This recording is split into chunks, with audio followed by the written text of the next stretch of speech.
Total War Warhammer 3 will be delivering 4 playable factions for the ruinous powers of chaos: Tzeentch, Nurgle, Slaanesh, and the subject of today's video, Khorne.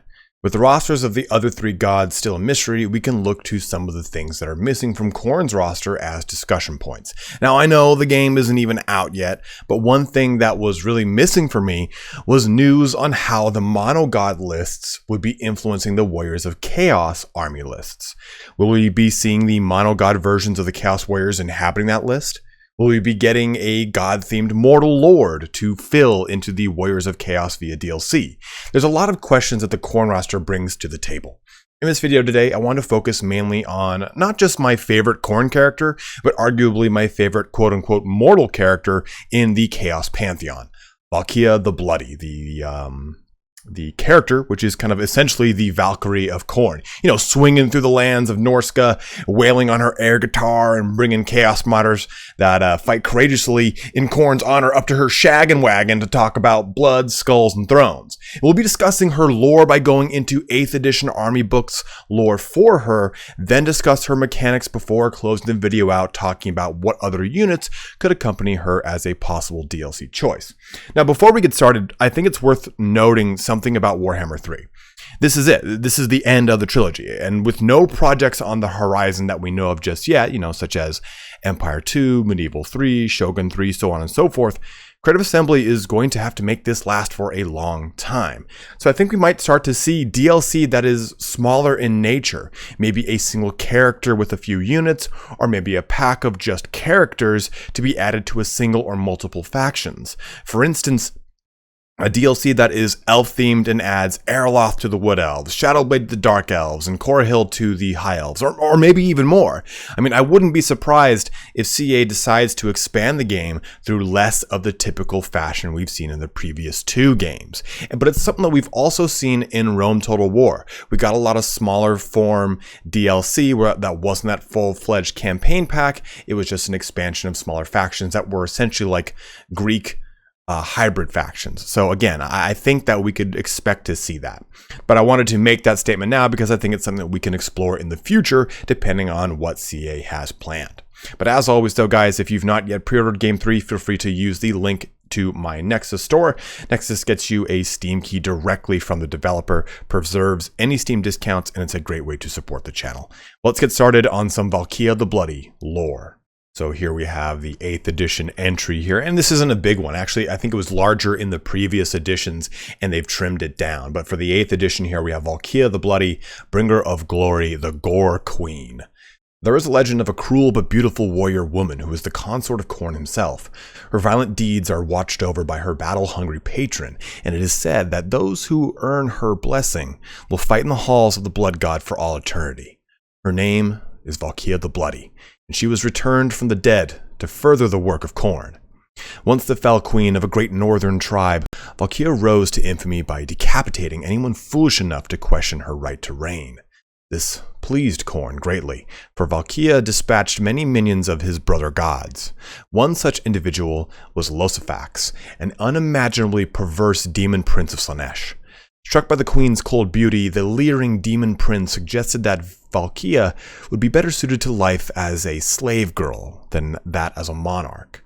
The warrior queen did not take kindly to this. Taking up the spear Sleipnir, she flew into a berserk rage. They dueled for days, but ultimately Queen Valkia was triumphant. From that day forwards, Valkia enjoyed great favor in the eyes of Khorne. The Gorequeen meant to slaughter her way to the northernmost port of the world and cross through into the realm of chaos, personally placing the head of Losophax at the base of Khorne's throne. She nearly fulfilled her quest, but before a year was out, her corpse joined the thousands of others littered across the hell-stained realm. Khorne raged at Valkia's passing, and his fury was so thunderous that it awoke her from death, and taking her in his claws, Khorne reforged the queen into a form even more pleasing to him.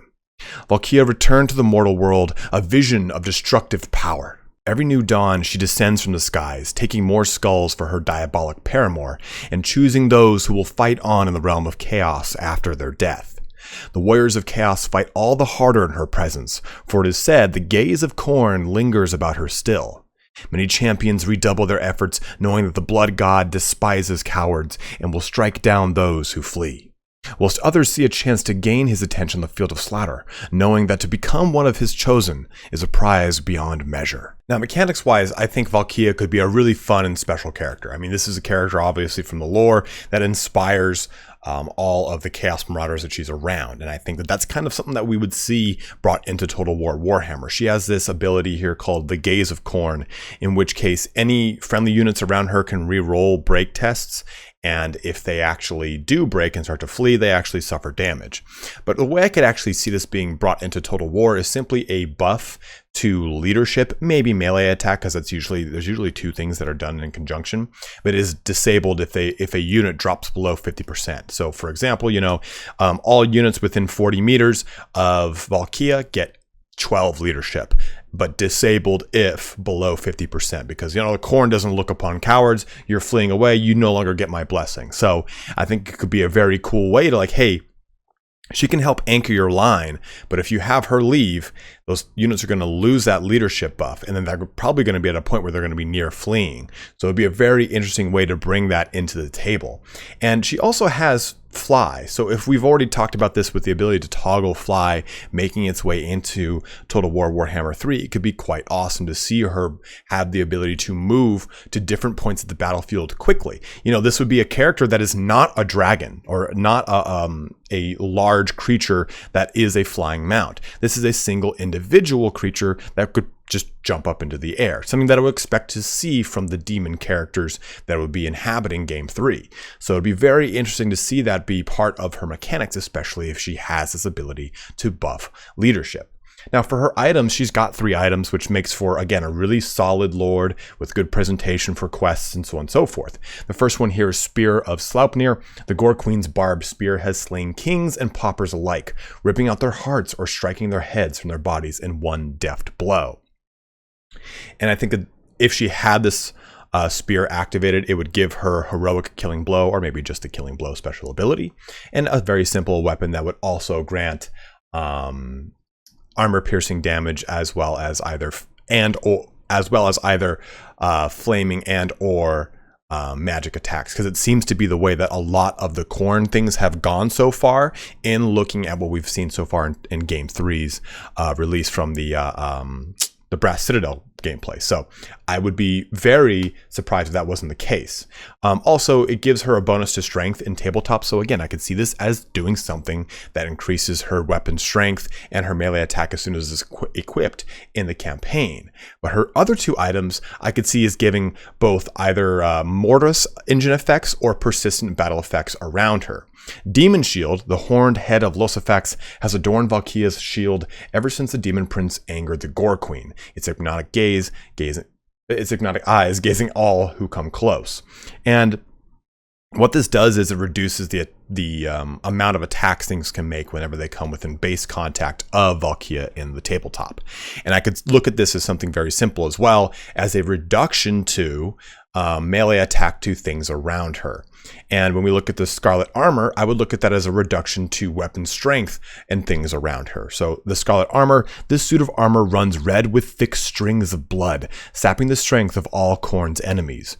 So when you have all these things in conjunction, the Gaze of Khorne, increasing the leadership of everyone around her, the Demon Shield and the Scarlet Armor, reducing the weapon strength and the melee attack of enemies around her, you get this very kind of heavy-hitting support character, which is what I think Valkia would be. She would be a strong character in combat because she was in tabletop. I mean, she had, if you know tabletop statistics, 9 weapon skills, 5 strength, 5 toughness, and 6 attacks.